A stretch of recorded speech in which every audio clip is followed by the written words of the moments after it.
The watch was sitting on my wrist when she told me to get rid of it. I remember the exact weight of it. My grandfather's Rolex Submariner, 1968, the kind they don't make anymore. The kind that carries a man's whole life in its gears.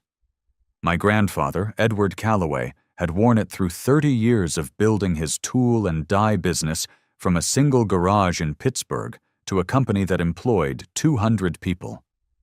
He'd given it to me the week before he died, pressing it into my palm with both hands, his grip still surprisingly strong. A man who knows the time is a man who controls his future, he'd said. I was 22. I didn't fully understand what he meant yet. That was 4 years ago. Now I was 26, sitting across from my girlfriend, Natalie, in the kitchen of the apartment we shared, and she was looking at me the way she looked at spreadsheets, like I was a variable she needed to move around to make the numbers work. "Logan," she said, in that voice she used when she'd already decided something and was simply waiting for me to catch up. "We've talked about this. The loan fell through. The bank needs more collateral. If we liquidate a few personal assets, we bridge the gap and I can still launch by April." A few personal assets. She meant the watch. She'd mentioned it once before, 3 weeks ago, offhandedly, almost like she was joking. "That thing must be worth a fortune." I'd laughed it off. But now she had a folder open on the table. She'd actually printed out a valuation from a watch dealer. $38,000. She'd already called someone. "Natalie," I said slowly, "that watch belonged to my grandfather." "I know that." She reached across and put her hand on mine. And God help me, even then I felt the warmth of it and wanted to believe in it. "I know it means a lot to you, but Logan, this business is our future. When Bloom & Briggs launches, we're talking about a revenue projection of $500,000 in the first year alone. 38,000 is a rounding error compared to what we'll make together." Our future. She said our future, and I held on to that phrase like an idiot holds onto a rope that's already fraying. We'd been together for 2 years. I'd met Natalie at a finance conference in Chicago. She was presenting a panel on female entrepreneurship in consumer goods, and she was magnetic, confident, sharp, funny in a dry way that made you lean in.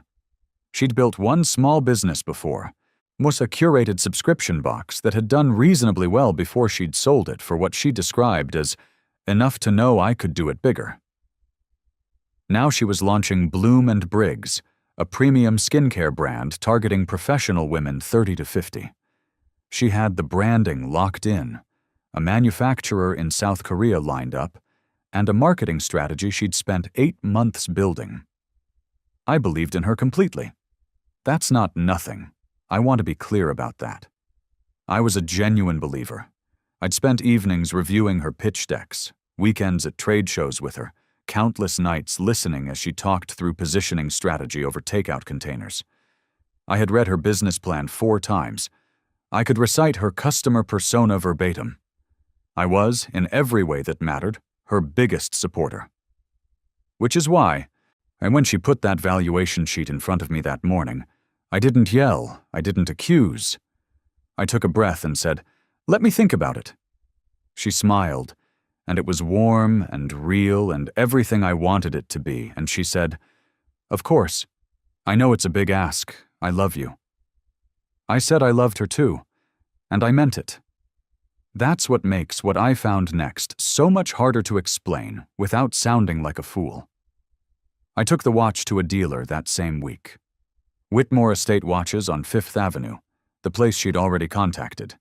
The dealer, a silver-haired man named Robert who wore his own vintage chronograph, with the casual ease of a man who handles beauty every day, held my grandfather's Submariner for a long moment under his loupe before setting it down with something close to reverence. 1968, original dial, an unpolished case. He looked at me. "Where did this come from?" "My grandfather," I said. "He bought it in 1971. Got it serviced twice in his life." Robert nodded slowly. "The market for these right now is strong. I can offer you $41,000. privately. If you go to auction, it might do better. But there's timing risk. 41,000. I told him I needed a day. I went home and Natalie wasn't there.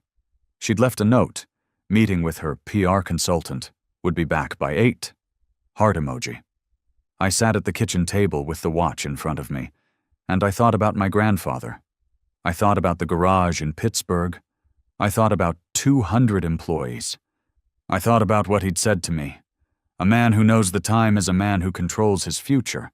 I opened my laptop, and I started doing what I always do when I need to think clearly. I researched. I didn't mean to find it. That's the thing. I was looking at Natalie's business documents. She kept shared folders on our joint Google Drive from the early days of planning, and I was pulling up her latest financial projections to see if there was any way to bridge the gap without selling the watch. I clicked on a folder I hadn't opened before, one called B&B Strategic, which I'd assumed was budgeting material. It wasn't budgeting material, it was correspondence, dozens of emails printed to PDF and filed away. And the name on half of them was Derek Holt. Derek Holt was the founder of Luminous Skin, Natalie's direct competitor. A brand she had mentioned to me at least 30 times with varying degrees of contempt. But Derek Holt is a fraud. Luminous is all packaging, no science. When we launch, we'll eat their lunch.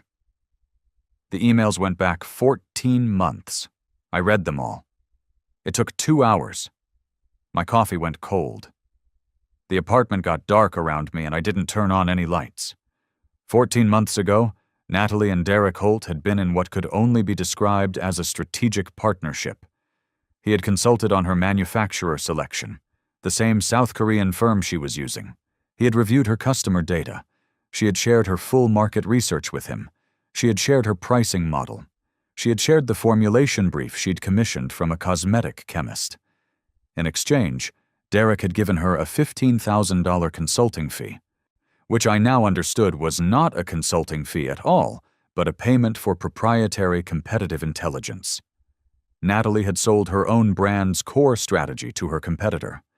And then, with that intelligence safely in Luminous's hands, she had continued building Bloom & Briggs, a brand that would now launch directly into a market where her primary competitor already knew every card she held. None of that was even the worst part. The worst part was the last email in the folder, dated 6 weeks ago. Derek to Natalie. If Bloom & Briggs launches April and the formulations match, there's a real risk of consumer confusion that benefits neither of us. My legal team will be watching. That said, I've always thought the smartest move here would be acquisition rather than competition. Let's discuss terms before you burn more capital. And Natalie's response, 3 days later. I agree acquisition makes sense long term. I need to get through this funding crunch first. Once I have the bridge capital, we can talk terms. Keep this between us. I sat with that email for a long time. She wasn't building a business to build it.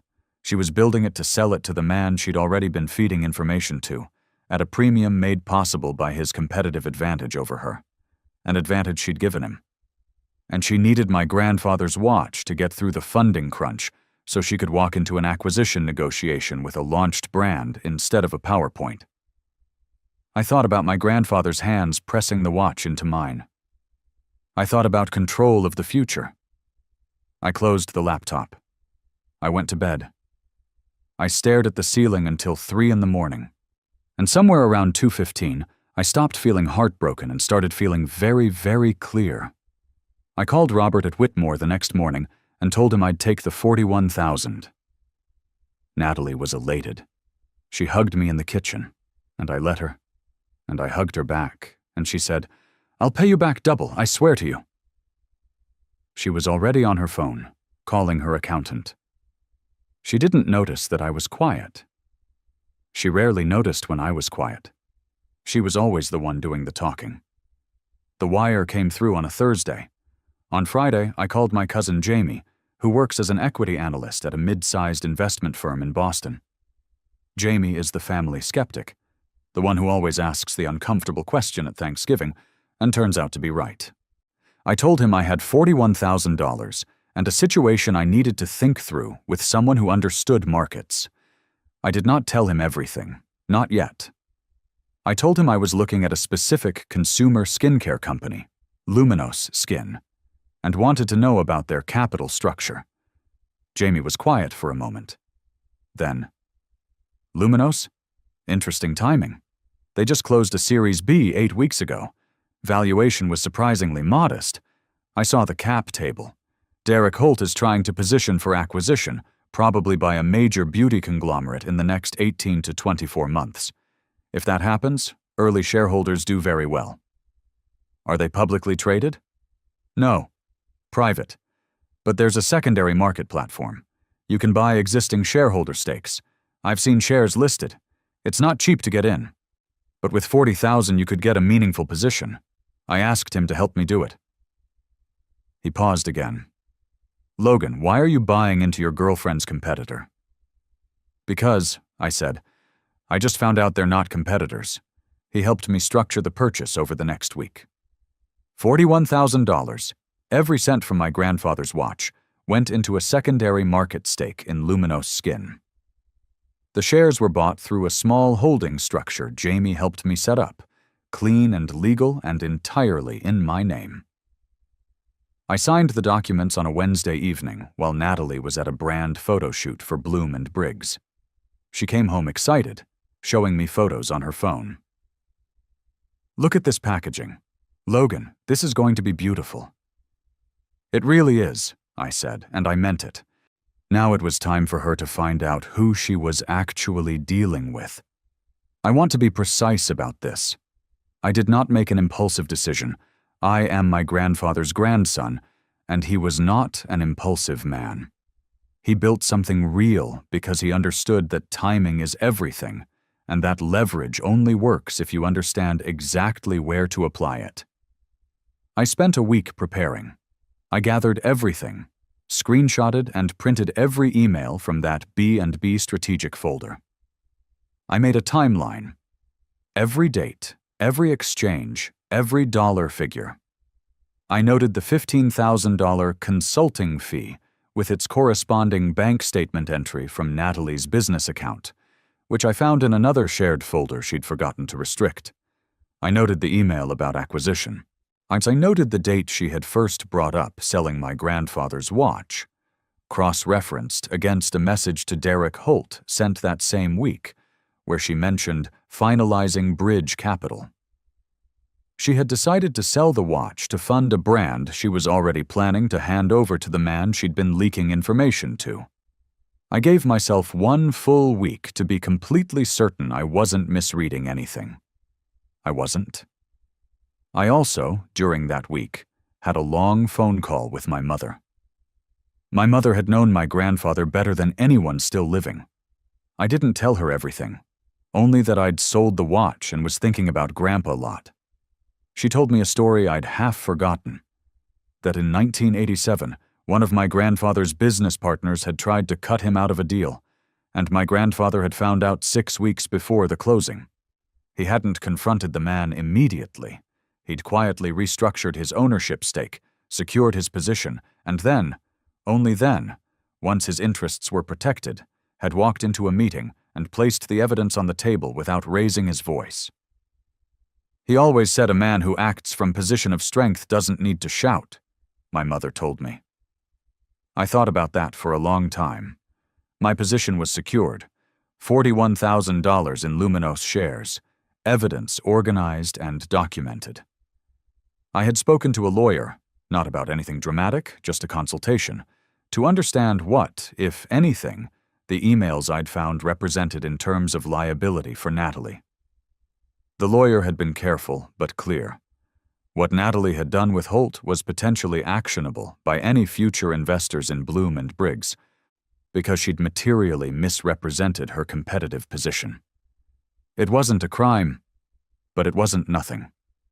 I also reached out, carefully, to a journalist I knew peripherally, a woman named Kara who covered the beauty industry for a trade publication with a circulation of about 80,000 industry professionals. I didn't tell her anything yet. I simply asked if she'd been covering Luminous Skin's Series B, and whether she had any interest in the strategic landscape around premium skincare for professional women. She said yes immediately. I told her I might have something interesting in a few weeks. Then I went home, and I made dinner. When Natalie came in, she was on her phone, as usual. She kissed me on the cheek without looking at me, went to change, came back, poured a glass of wine, and sat at the kitchen table and opened her laptop. This was our evenings now. I had stopped minding it a long time ago, or I'd thought I had. Now I watched her from the kitchen, and I understood that I had not stopped minding it at all. I had simply stopped expecting anything different. "How's the launch prep going?" I asked. God, it's relentless. She scrolled through something. The manufacturer pushed delivery 2 weeks, and my PR woman wants to shift the launch event date, which means renegotiating with the venue. She sighed. But the funding is solid now, so at least that pressure is off, thanks to you. Glad I could help, I said. She looked up then, actually looked at me, and something in my face must have been different enough that she paused. You okay? I'm good, I said. I've just been thinking about Grandpa a lot.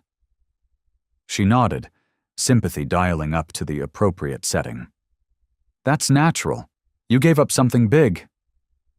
She reached across and touched my hand. It meant something. I see that. I know you do, I said. We ate dinner, and she talked about her packaging choices, and I listened. And I was very calm. And she didn't notice that I was different because she had stopped looking for differences a long time ago. I waited 3 more days. Not out of hesitation, out of precision. I wanted the moment to be right. I wanted her to be in a position where she couldn't run from it. She had a meeting scheduled that Friday with 2 potential retail buyers, boutique buyers from a small luxury chain. It was a significant meeting, one she'd been building toward for weeks. She was dressed beautifully that morning. Her dark blazer, her hair done the way she saved for important days. She was making coffee and reviewing talking points. I came into the kitchen, and I placed the printed folder on the table in front of her. What's this? She said, not looking up. Read the top page, I said. She picked it up. She read. And I watched. I want to say I watched carefully, but honestly it was more than that. I watched with the specific attention of someone who has been storing information for a long time and is finally allowed to stop. I watched the color change in her face. A slow drain, like water finding its level. She set the page down. Logan, read the rest of it. Logan, I can explain. Read the rest of it, Natalie. She did. She went through it. 3 pages of emails, the timeline, the $15,000, the acquisition email, all of it. It took 4 minutes. When she set the last page down, her coffee was steaming untouched beside her laptop, and she was very still. How did you find this? She said. The shared Google Drive. You forgot to restrict the folder. She closed her eyes. When she opened them, they were bright. Not with tears yet, but with the particular sheen of someone whose mind is moving very fast. It's not what it looks like. Tell me what it looks like, I said. Derek and I had a complicated history. When I was setting up the business, I made some mistakes. I shared some information I shouldn't have in exchange for $15,000. It was consulting. He helped me with... He used your formulation brief, Natalie. His product line that launched in January uses 3 of the 4 active compounds you specified in your brief. I checked. She stopped. Her jaw tightened. And the acquisition email, I continued. You're planning to sell Bloom & Briggs to Derek Holt. That's why you needed the bridge capital, not to build the brand, to get it launched well enough to negotiate a better acquisition price, and you needed my grandfather's watch to do it. She looked at me for a long moment. Something shifted in her face then. The quick pivot expression I recognized from every difficult conversation we'd ever had. The one where she decided to come at a problem from a different angle. "Logan, even if that were true," she started. "It is true. Even if it were, it doesn't change the fact that I love you. It doesn't change that we could come out of this in a very good position. If the acquisition goes through at the right number. We're both set for—" "There's no 'we' in the acquisition, Natalie. I looked at your cap table. There's no position for me. You're the sole equity holder. You were going to take the money from my grandfather's watch, use it to close a bridge gap, sell the company to Derek Holt, and then— What? Tell me the acquisition hadn't worked out as planned?" Silence. "Or maybe a nice vacation," I said. "A gift, generous girlfriend energy." She stood up from the table. "You're not being fair. Sit down, Natalie." She didn't sit down. She walked to the window and stood with her back to me, and I watched the rigid line of her shoulders. When she turned around, her expression had shifted again. Softer now, the expression that had always worked best on me. Her voice dropped. "I made mistakes. I know that. I got scared when the initial funding fell through, and I made a decision that I'm not proud of. But Logan, what we have is real. You know that. 2 years. Don't," I said. Not loudly, just clearly. Something in my tone must have reached her because she stopped. "I want you to know something," I said. "I sold the watch. You know that. What you don't know is what I did with the money." She frowned. "You wired it to my account. I saw the—" "That was my own savings. I wired you $38,000 from my savings account." I let that land. "Because I'd already spent the watch money." She stared at me. "I bought shares in Luminous Skin," I said. "Secondary market, clean and legal. Your friend Derek had existing shareholders looking to liquidate. I took a meaningful stake at Series B valuation." I paused. "So when he acquires your company, I'll do quite well. Depending on the acquisition multiple, I'm looking at somewhere between 2 and 4 times my investment." The silence in that kitchen was the loudest thing I have ever heard. Natalie's face went through 6 distinct expressions in approximately 4 seconds, and the last one was something I hadn't seen there before. Something like genuine shock, the kind that has no performance in it. "You... what?" "My grandfather always said a man who knows the time controls his future," I said. "He was right. It just took me a minute to understand the application." She sat down. She had to. "You can't... that's... Logan, you used my business information to..." "I used publicly observable secondary market listings," I said. "I didn't trade on insider information. I traded on the observation that a competitor who had received detailed proprietary briefings from you 18 months ago was well positioned for acquisition. That's analysis, not fraud. I had that confirmed by a lawyer before I moved forward." She pressed her hand over her mouth. For a moment, she said nothing. "And your retail meeting," I continued, "is in 40 minutes. You should go. But I think you should know that a journalist named Kara, who covers the beauty trade, has been made aware that there's a story in the Luminous Bloom and Briggs relationship. She doesn't have the emails. She won't get them from me, as long as nothing about this situation involves me further. That's a threat." "It's information," I said. "You've always been good with information." She stood up again, and this time her hands were shaking slightly. Not from emotion, I thought, but from the particular tremor of a very controlled person whose control has slipped. She picked up her bag and her talking points folder, and she looked at me with something I might have once called love, but now recognized as the expression someone makes when they realize they've miscalculated. "I want you out of this apartment by the end of the week," she said. "I own the lease," I said. "I've been paying it since February. You stopped contributing when your cash flow tightened. I have the records." She walked out. The door didn't slam. That was somehow worse. She closed it with complete composure, because even now, even destroyed, she was performing. I sat in the kitchen for a long time after she left.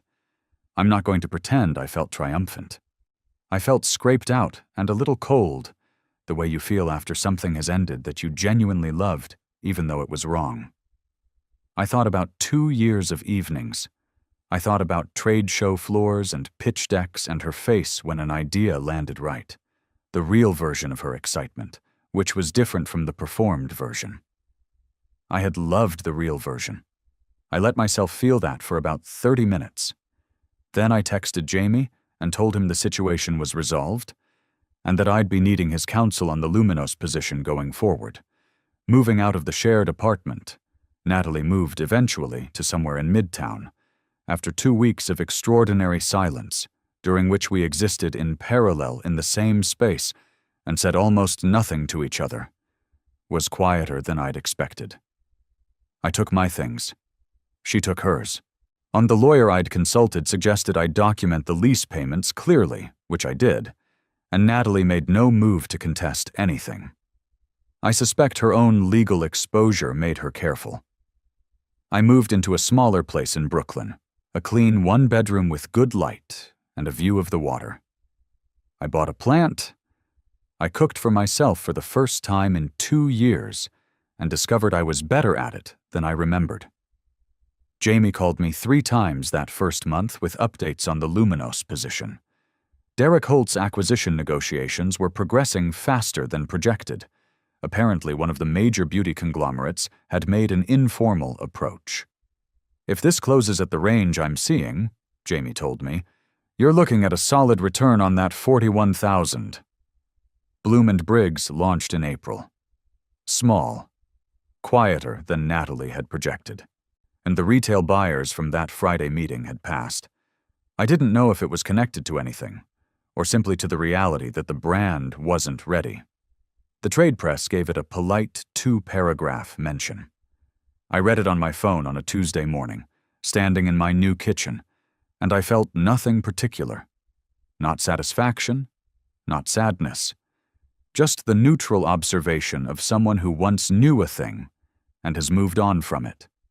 Kara, the journalist, ran a piece in June about strategic partnerships and information sharing in the premium skincare space.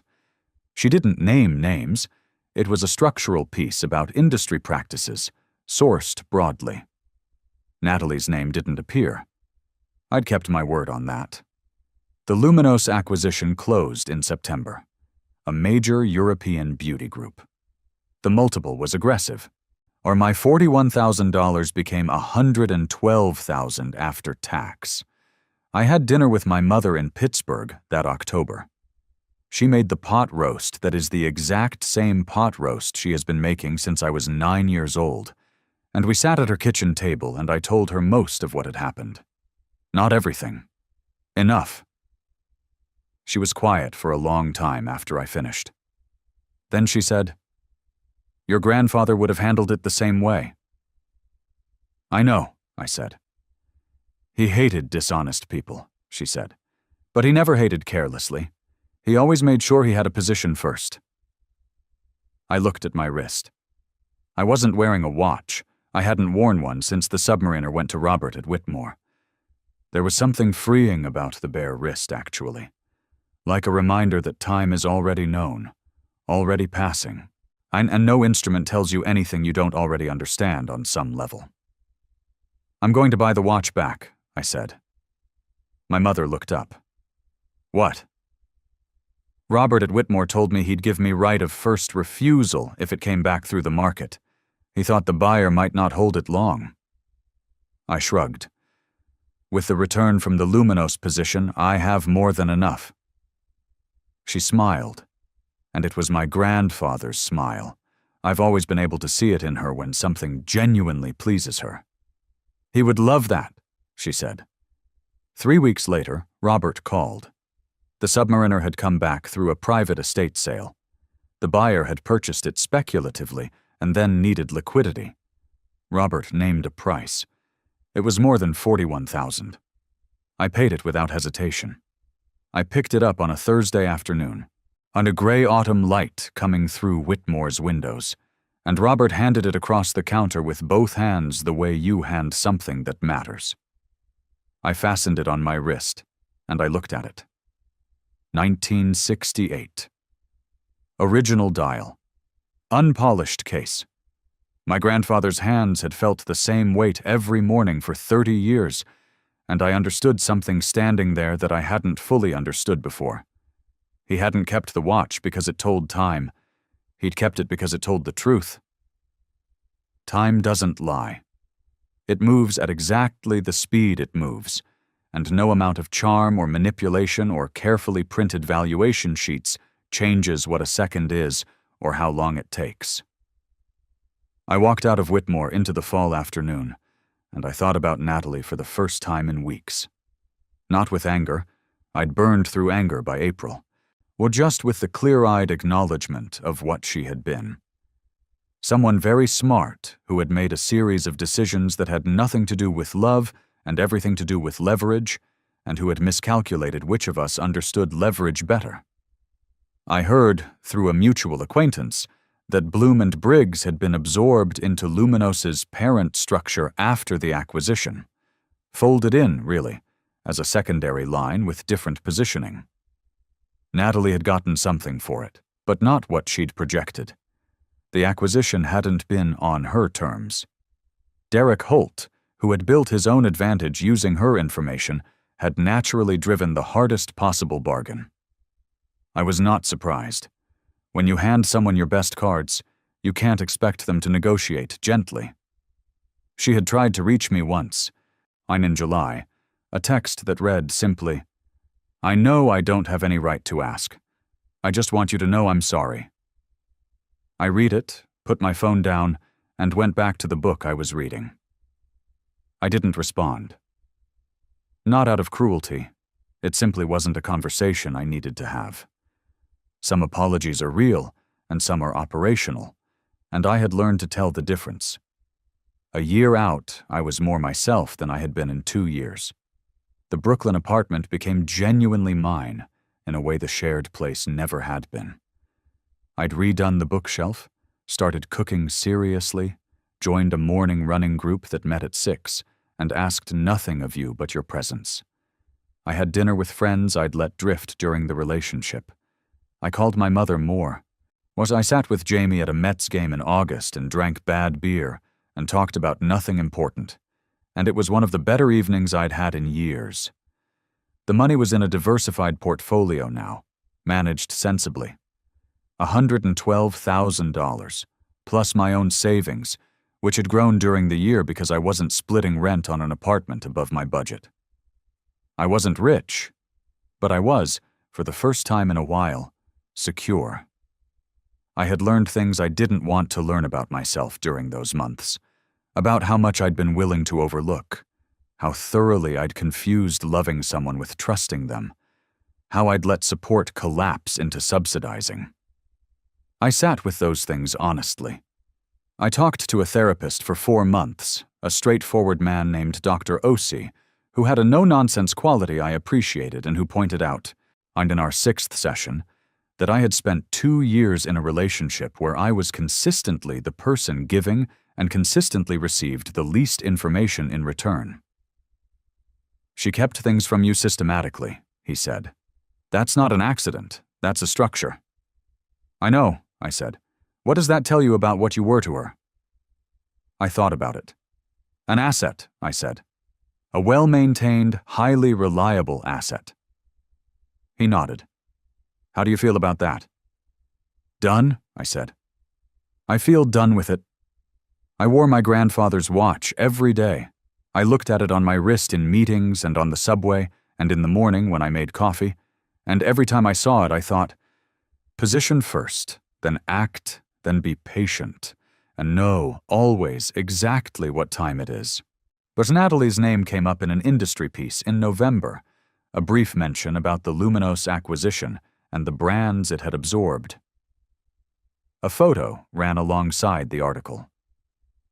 She looked fine, professionally, polished as always. I looked at the photo for a moment, then closed the tab. My future was bright and completely open, and I did not look back. The watch was warm on my wrist, and it was running perfectly, and it was mine.